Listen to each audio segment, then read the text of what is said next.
Ang pamangkin niya, condolence po, Oo. Wag, Ang ating pagdalaw sa lamay ni Tatay Filomeno. At hanggang ngayon ay hindi pa din ako makapaniwala na wala na siya. sa tagal din natin na binabalik-balikan siya. Masakit din talaga sa atin na nangyari ito, pero wala tayong magagawa. Si God na may decision ito sa kanya. Ayan, sa mga nagmahal ng viewers, maraming salamat po sa nagmahal sa kanya. Ito na po yung hinaantay nyo, yung makita nyo din yung lamay ni tatay. Ano masasabi nyo tayo, biglaan pagkawalan ni tatay? Wala po kasi nandiyan yan. Ang pakon na nga po. Napaganda na lang ang libing niya. Hindi, nagpis po ako sa nangyari. Kaya wala na magagawa. Pasalamat po ako sa inyo. Simula po ay panood namin sa video. Tayo tumutulong sa kanya. Maraming salamat lang po. Ang sabi ng doktor sa akin, nung dumating siya dito, yung mata niya, mayroon tinignan na sabi niya ay wala na raw. Pero doon na mismo siyang nawalan talaga ng hininga. Wala na siyang pulso. At binabaybay nga namin itong daan patungo kung saan nilalamayan na si Tatay Filomeno. Ayan, good morning po at Huwebes po ngayon. Pupunta po tayo sa lamay ni Tatay Filomeno. Kumustahin din natin at nalaman ko na may nangyayaring hindi maganda doon sa lamay ni Tatay Filomeno at alamin po natin at samahan nyo kami at dito at bibili tayo ng mga pwede nating itulong doon para sa mga pagkain sa mga taong nakikilamay. Ayan, once again, nandito tayo ngayon sa kung saan nilamayan si Tatay Filomeno at may patid tayo sa kanya.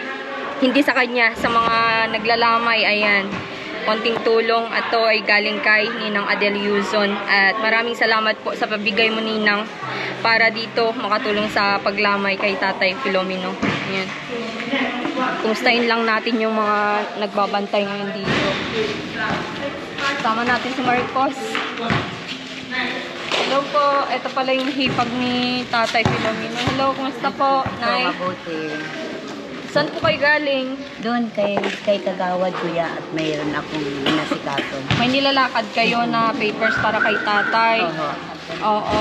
Kumusta naman po yung paglamay kay Tatay niyo? Ayos naman. Ilang araw na po nalalamayan? Pang-apat ngayon, pang-lima. Oo, tanong ko lang po ilang araw po yung balak nyo lamayan si Tatay at parang medyo matagal po yung... Hanggang lang po kasi ang gamot niya hanggang pang-5 araw lang. Tapos Sabado kailangan mailibing na siya talaga. Kasi ang gamot talaga niya ay hanggang 5 araw lang. Kaya nandun tayo sa taas.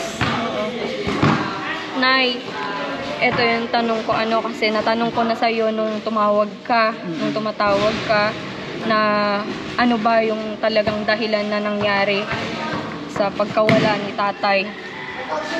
Nasabi ko na po sa inyo, di ba, lahat ang mulat-mula pa. Hindi, yung pinaka-main na sinabi ng doktor bakit siya biglang nawala.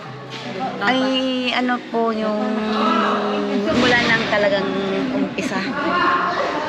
Nung naglalaba ako, tapos ay sabi ko mamaya ako napuntahan si Kuya. Mapunta muna ako sa medical, magpapana ako kay Fernan. Binigyan ko siya ng 150. Pagkatapos ng sinabi sa akin si Fernan, Ate Glo, samahan mo ako. Ngayon, pagtalikot ko, mahugas ako ng bigla natumba si Kuya. Tapos yun, namumutla na siya. Inagaw-agaw na namin, si Isabel, ako, si Fernan. Inagaw-agaw na namin lahat. Tapos humihingi na ako ng tulong sa kanila. Tapos yun, si Bong, binitbit na nila pataas. Sabi ko, kahit anong mangyari, iyaano namin sa medical si Kuya. Kasi nga, talagang putlang-putla na siya. Wala na talaga siyang pagdating doon, ang sabi nung tricycle, ay hindi ito makakarating sa medical tong tricycle kasi yung kadena natatanggal na. Nag-transfer kami dyan sa barangay. Ngayon, binahiram sa amin yung sasakyan nila. Binuhat namin si kuya, tapos pagkabuhat namin, nauna ako. Tapos ay sa akin siyang nakahurandig kasi nga hindi nga pwedeng ano yan. Pero inaano pa rin namin. Pero nagsabi sa akin ngayon si Pero Amal. that time, nanay, may buhay pa si tatay. Oo, Humihinga pa siya. Pero pag dating na namin sa medical, 2:30 ang dating namin. Pagdating namin, sabi Mga ko, ilang oras nyo pong inano? alas 2 kami nakarating doon, alas 2:30. Nung nakarating kayo sa Medicare. Alas 2:30 kami nakarating. Okay. Pagdating doon, inasikaso naman siya ng mga doktor. Hindi naman siya pinabayaan. Sabi ko, gawin naman niyo ang lahat naman para sa bayaw ko. Tinanong ako kung may asawa, sabi ko wala. Ano kanya? Sabi ko bayaw ko. Tapos ang sabi nila, kinausap ako ng doktor. Ang sabi ng doktor sa akin, nung dumating siya dito, yung mata niya, mayroon tinignan na sabi niya ay wala na raw. Pero doon na mismo siyang nawalan talaga ng hininga. Doon na sa Medicare.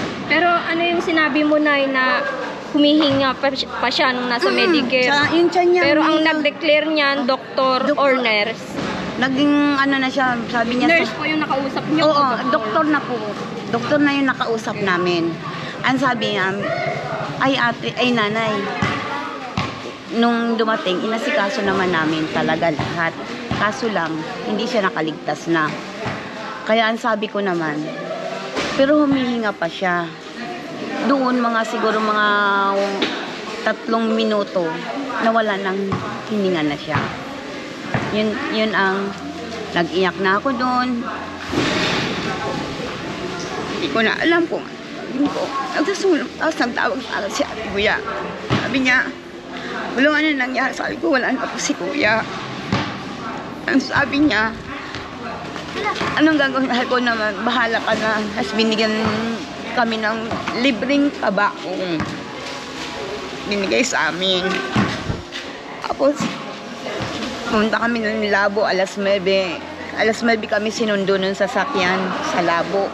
Pagdating doon, inasikaso naman. Kaso umaga na kami nakauwi. Kasi nga, inantay ang 24 oras baka sakaling mabuhay pa si Kuya. Talagang wala na siya talaga. Wala na talagang pulso. Wala na siyang pulso. Lamang na yun. Kaya sabi ko, di ba yung pagtawag niyo sa amin, nasa labas kami. Sabi sa akin ng kasama ko, ano kaya ginagawa na? Sabi ko, aywan ko, hindi mo na tayo matutulog, makakano. Eh narinig mismo namin na 24 oras daw, baka sakaling mabuhay. Talagang wala. Kaya umaga nila binalsama yung si Kuya Amin. Wala na talaga. Talagang wala na talaga. Kaya naman ako yung mga nanonood naman kay Kuya. Sana naman tulungan naman siya na magkaroon naman siya kahit kunting tulong lang na magkaroon siya ng magandang libingan.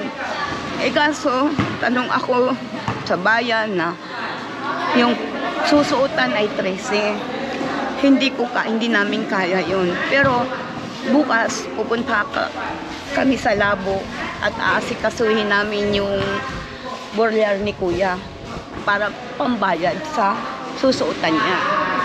Kung makakuha naman ako, makikiusap ako ng kahit kalahati na maano si Kuya. Dahil Sabado na ang libing niya, hindi pwede na maabutin ng Linggo, abutin ng Lunes, hindi na talaga pwede. Hindi pwede kasi yung gamot. Yung gamot talaga. Oo.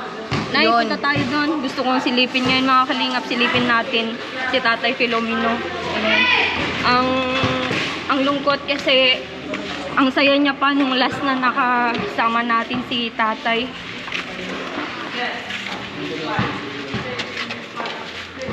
Ayan po yung kapatid niya, si Kuya Dudong. Kapatid niya po ito. Ito yung linggo pa lang, pumunta na kagad siya dito. Na para makita niyo yung kapatid niya. Nakakabatang kapatid po kayo ni Tatay. Kaya ako pang lima po ako sa ay pampito yata. Pampito po kayo. Si Tatay pang ilan po siya?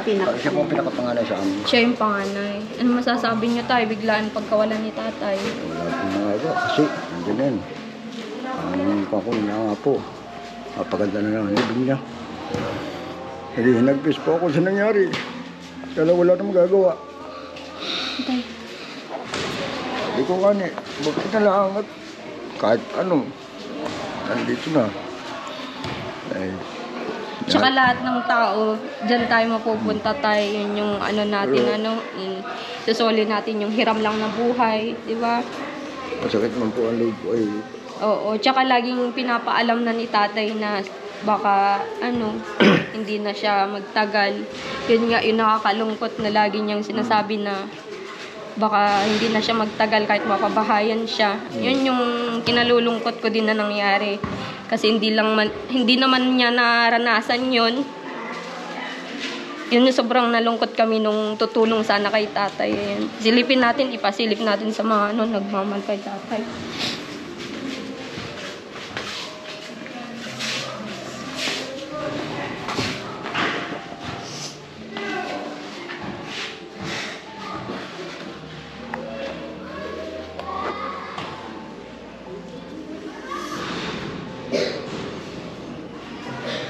Ang daya ni tatay, hindi niya inintay yung pabahay. Grabe. Pagkaalis-alis namin mga kalingap, doon naman siya, doon nangyari yung hindi inaasahan na mangyari sa kanya. Ayan. Sa tagal din natin na binabalik-balikan siya, parang masakit din talaga sa atin na nangyari ito. Pero wala tayong magagawa. Si God na may decision ito sa kanya. Ayan, sa mga nagmahal ng viewers, maraming salamat po sa nagmahal sa kanya. Ito na po yung hinaantay nyo, yung makita nyo din yung lamay ni tatay. Ayan.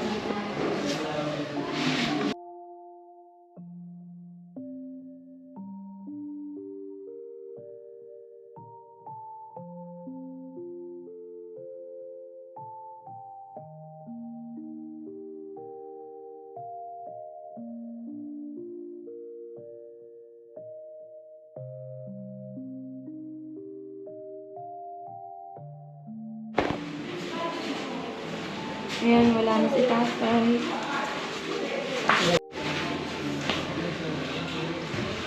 Tay, saan po yung mga yung mga kapatid nyo? baka po siguro pag hindi dumating ngayon, baka bukas pa yun. Bukas, kasi parang last night na sa Bukas na gabi po.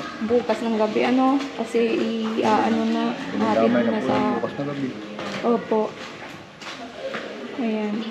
Kung ano yung maitulong namin ngayon na mapaayos yung pagsusuotan sa kanya, tutulong po kami tayo. Kayong Sige po, mag-alala. maraming salamat po. Oo, at hanggang sa huli ng hininga naman ni tata, nandito ako. Nandito kami mag-asawa. Kaya nga po, maraming salamat po sa inyo. Opo, tay. At lalo ulit na po doon sa mga nagdadamay sa amin. Opo. Papasalamat po kami. Taga saan po kayo, tay?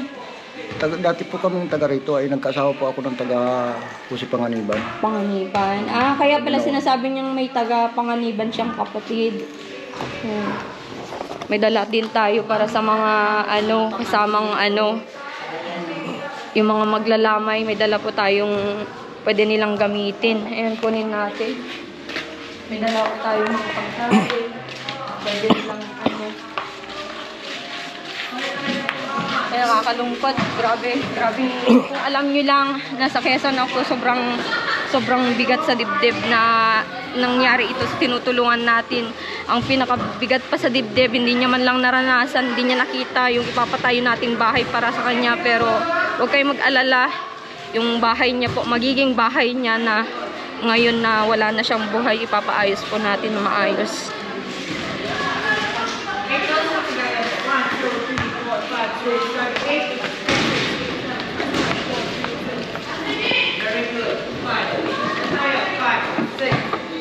May dala tayong mga mga biscuits at yung macaroni.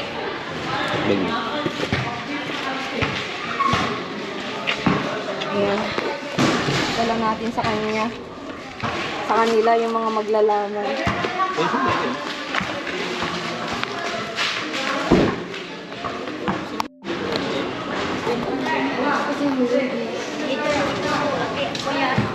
Ito po tayo, may mga pwedeng kainin, may kape dyan, may sopas, na ilang kilo po yan. Tapos, yan. Biscuits. May biscuits po dyan para may pangkain ng mga pumupunta dito. Sa inyo din po. Maraming salamat po. Okay. Papasalamat po ako sa inyo. Simula po ay panood namin sa video. Kahit tumutulong sa kanya. Opo. Maraming salamat lang po. Opo. Huwag na tayong malungkot tayo kasi si tatay wala na siya mararamdaman na sakit ngayon. Nagpahinga na. Ang ipanalangin na lang natin ngayon ay isa siya sa mga piling maglingkod kay God. Ano?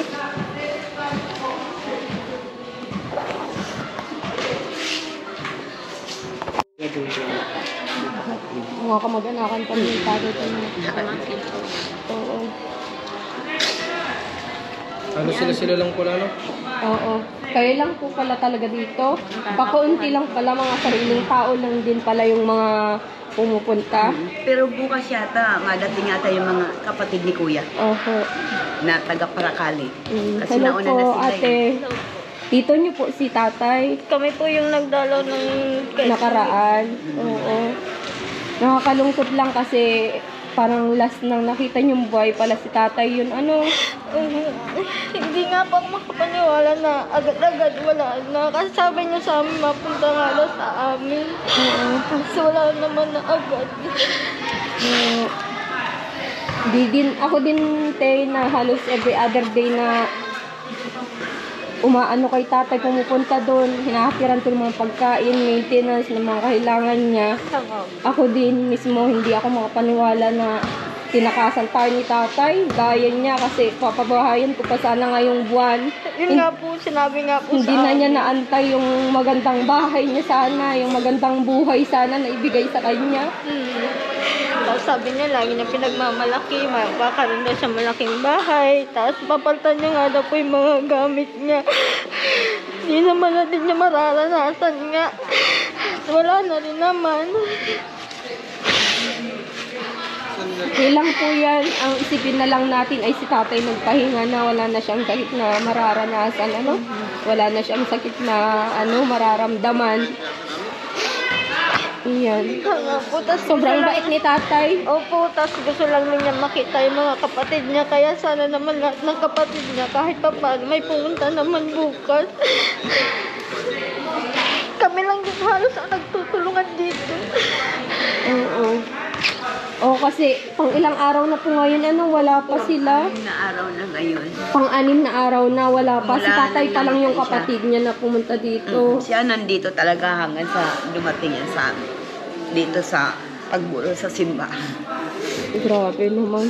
Simula nung itakbo yun sa ospital, ako nakagad din nakasunod sa kanya, kaya nang hindi ko nabutan. Opo. Dumating ako dito ay nasa Medicare, patay na daw. Sabi ko, wala na magagawa. Sabi nga sa akin, may kagawad doon, ayaw ka na niya sumunod. Pinayari, sasakad mo niya dito. Makabala ka pa niya papuntang Medicare, kaya inantay ko na lang.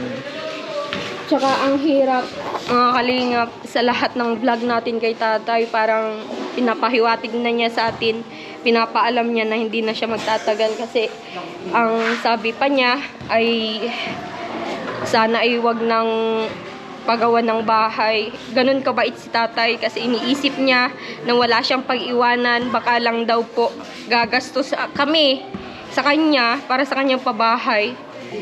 Hindi po siya nagkamali sa kanyang nararamdaman. Iyon, tinakasan niya kami, wala na siya ngayon. Pero okay lang yan. Ang pinapanalangin na lang natin, ipanalangin natin na sana ay isa siya sa mapili na maglingkod kay God. Ayan. Yun na lang iisipin natin, Nay, para hindi po masyadong masakit sa loob, Pero wala tayong magagawa. Lahat ng tao, lahat ng na ipanganak dito sa mundo ay ganyan yung pupuntahan. Saan po kayo nagluluto ng Diyan. Dito lang kami. Okay, sige. Ayan ay yung mga may sopas din po dyan. Rans, pwede mong ilabas lahat dyan para May dala natin. May dala natin kami ng mga pagkain po. Oo. Salamat. Ayan, mga pwedeng ipamigay sa mga kakain.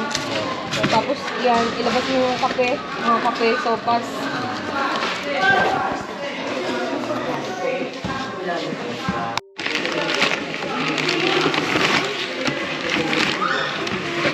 Yan, yung kape para ano, gamitin nila lahat.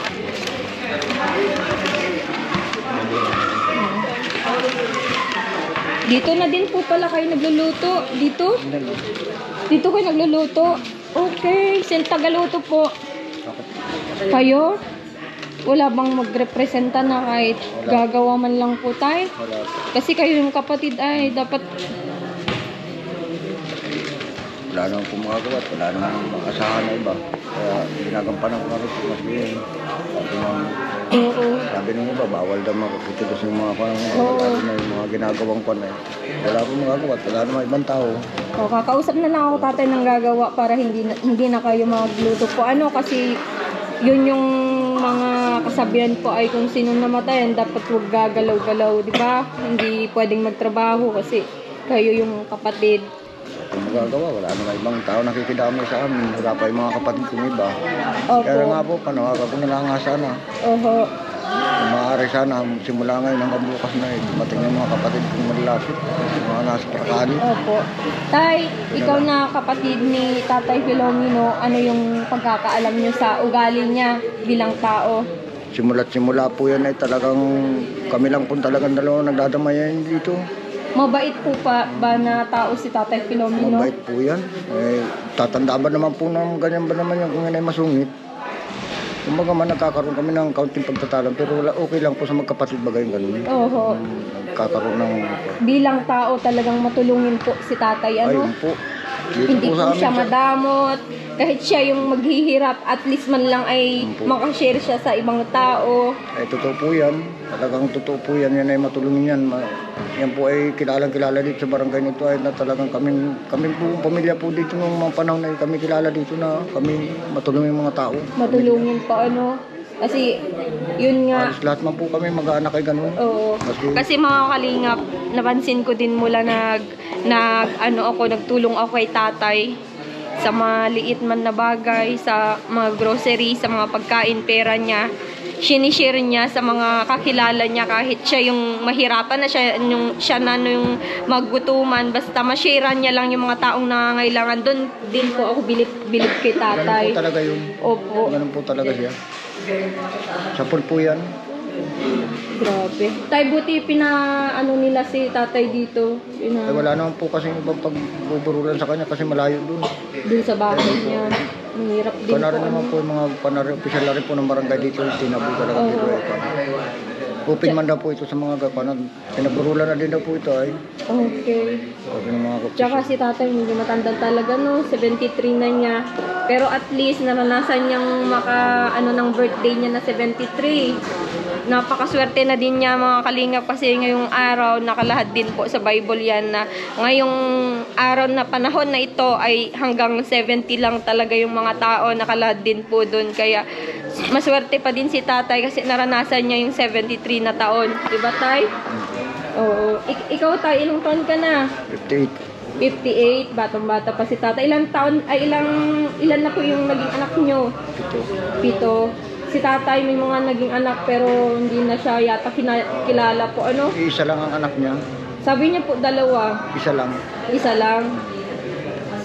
May inanak yung nakapisan niya noon pero nakapisan niya buntis na. Itong huli. Ah, parang ina-adapt niya lang na Adapt sa na. kanya yun. Pero isa lang Isa talaga. lang talaga ang tunay na anak niya. Yung sinasabing dinala ng nanay Sa ibang bansa. na sa ibang bansa. Oo. Totoo po yun. Pero kilala niya po na tatay niya si Tatay Filomeno. Ay, kung po, hindi pa siguro. Maaaring hindi pinakilala ng ina kasi yun po ay umalis yung ina noon. Nag-iedad pa lang 1 taon yung bata. Mhm. Iniwanan yung bata doon sa nanay. Umalis yung ina papuntang Opo.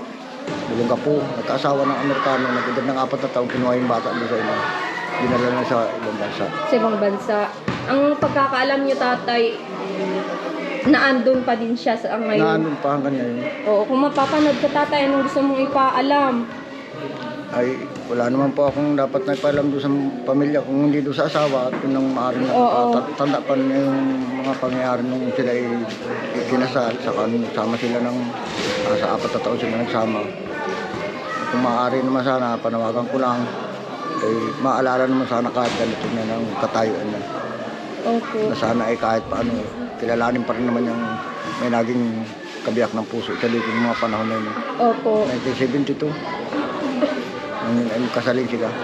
Kinasal talaga sila sa West po. Sa pare po. Sa pari. Ay, grabe, oh. Father- Pari pala kinasal si tatay. Ang pare pa po dyan noong mga panahon na yun, si Father Ayo. Okay. Kilala ko po yun kasi yun ang sabing dating pare dyan, ang kapalunggan ng mga panahon. Okay. Kaya yung tatay ko, close sila nung pare ngayon, kaya kilala namin. Tapos di naman po sila nagtagal na magkasama Wala ng po. asawa niya. 4 na taon lang sila nagsama, wala pa nga. Tapos iniwan si tatay, gawa nga ng mahirap lang daw po si tatay. Kumbaga ay matapobre yung nanay kasi noon. Ay, ganun? Grabe. Eh si tatay ay ang dami din naging kasama po pero ganun pa din, parang iniiwan siya. Eh, sobrang bait na nga po, di ba? Ay wala naman pong magagawa kasi talagang danas naman po niyang hirap simula kami talaga mahirap kami. Oo. Kaya nga kami napadpad dito, ang walang ginawa ay yung tatay namin dito, magpublar ng mga lupain. Opo. Pagkakapublar naman, pinapapipili ng mga ibang tao, kaya kami ang mayaman sabi sa lupain, pero wala kaming lupa. Opo. Kasi yung ibang mga mayroon doon, pinapasok yung mga pinublar ng tatay ko, pinapapapilan lang. Kaya ano kami, namin mahirap kami talagang lubos. Tsaka nalaman mo tayo, nagkaroon siya ng kinakasamang 24 anyos. Napanood namin yun. Napapanood nyo. Lagi namin pinapanood. Oo. Nalungkot din ba kayo yung pag-iwan sa kanya? Ay, wala pong magagawa. Kahit naman po kami malungkot. Siya na rin naman may kasalanan kasi pumatol siya sa ganung edad. Ay, alam niyang hindi naman niya katapatan talaga yung ganung kan. Kailangan kung naghanap tayo sa medyo Kaedaran na. Oo. Kasi yun, habang buhay babae siya na yun. dadamayan. Oo. Hindi naman talagang magtatagal kasi Ganun nga po. hindi ka edaran si tatay. Oo. Parang pinaasa nga lang niya po si tatay, binigyan ng sakit sa dibdib.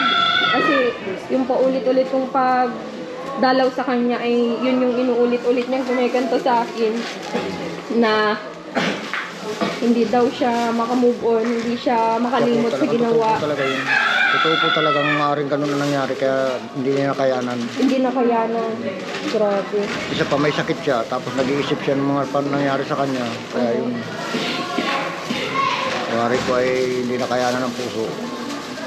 Ano ba yung pagkakaalam niya sa sakit ni tatay, tay? Kasi yung hika nga niya ayaw niyang aminin pero ako mismo yung bumibili ng maintenance niya kaya Hika po talaga yan. Oh, hika nga po. Dati pong sakit Tapos niya yan. komplikasyon na kaya din na niya nakayanan po ano. Oo. Basta Dati tay. pong sakit yan, edad pala niya ng 40. Dati ng sakit niya yan. Opo. Mga panahon na yan ay malakas pa ay dating sige ng ubo niyan. Tapos yung, hindi naman siya nagkakasakit ng maluba, kaya lang yung lang sige ang ubo. Oo nga po. Tapos nahina ang katawan niya. Yung lang ang naging sakit niyan, yung mga panahon na yun ako. Hanggang sa ngayon, kung nagkaedad na siya, yun na, pumayat ng pumayat. Pero hindi siya nalatay ng banig na isasabi mapunta sa hospital. Ngayon lang nangyari yan, talagang kano. Oo, talagang nakakabigla nga yung nangyaring ganun. Hindi na talaga nakayanan yung nangyaring ganun sa kanya. Pero kahit balibalik ta rin naman, talagang ganun talaga yung Kapatunguhan niya. yung buhay niya. Hanggang dun na lang yung pahiram sa kanyang buhay. Tatay, hindi na naabutan ni tatay yung pabahay sa kanya. Ito sana yung gagawin ng bahay May sinabi pala sa iyo, tay, nung gumagawa ka ng bahay doon kila Abdullah. O ma'am, nung nagpipintura ko, sabi nga sa akin, Bong, yung gagawin mong bahay ko, ang gusto kong, ayaw ko ng kulay puti dahil kulay nitso, ang gusto ko sky blue. Grabe si tatay, talagang nagpapahiwatig na po Nagpapahiwatig na po, ma'am. Oo. Grabeng biglaan yung nangyari sa kanya. Nandun pa kami nung pero kung nandun sana kami nung lumapit siya, naitakbo sana namin agad. Kaya umuwi na kami nung wala na kami ron nung lumapit siya Oo, Nakauwi na nung kami. sinumpong po siya, Oo, ma'am. Oo. Tinawag pa ako, malayo yung bahay namin doon. kami ang nag-akyat doon sa kanya, pero... Kayo nagbuhat. Kami naman. Pero may ano pa siya po noon, may pulso ba? Wala na, ma'am. Ano, namutla na, tapos ano na. Binumba ko na nga sa dibdib, para kako baka, ano, Oo. mahabol. Manon lang, tapos wala na. Wow. Wala nang pulso. Ganyan talagang buhay, di natin alam tayo ano.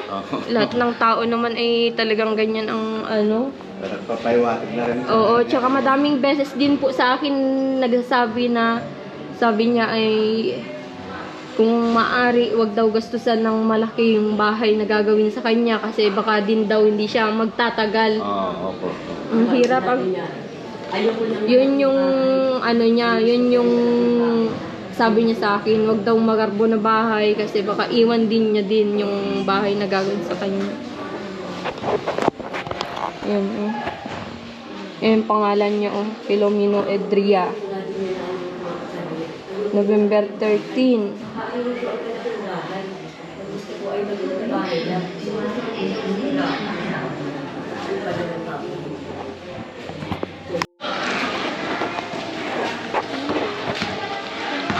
Ayan.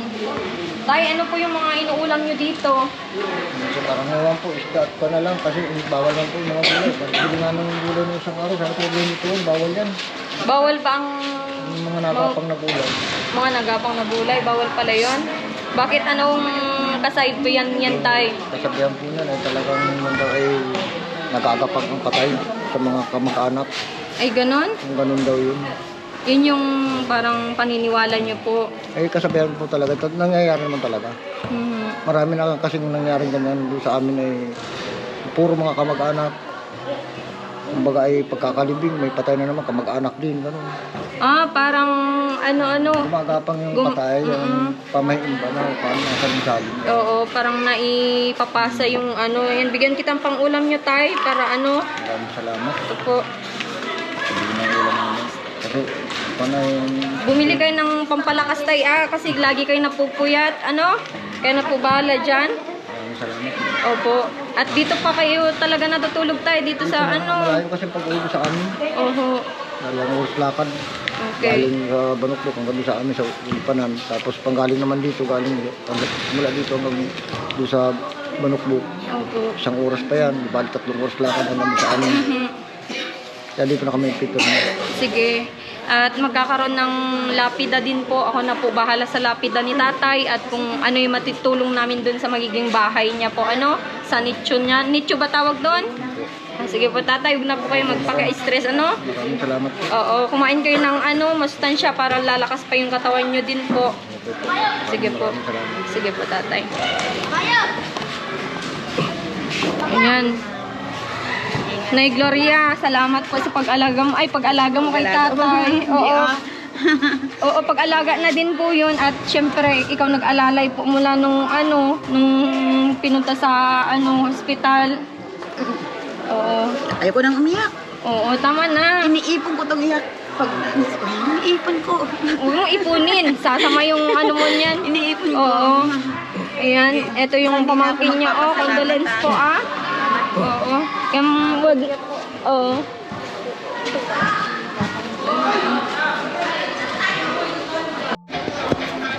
Ayan mga kalingap, at yun nalaman din natin ang nag-kaso pala dito ay yung kapatid ni Tatay Filomeno.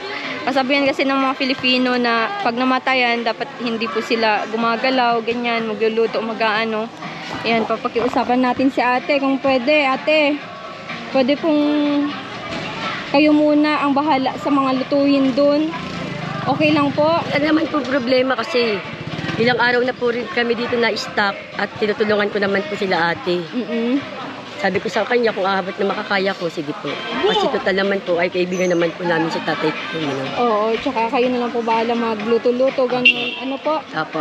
Sige po. Salamat ate. Kami nga po ang kasama niya nung ano ay nawalan po ng hininga. Oh, ganun kayo. Si Tita Glo ay naglalaba lang. Oo. Si Fernan po talaga ang may buhat-buhat niyan.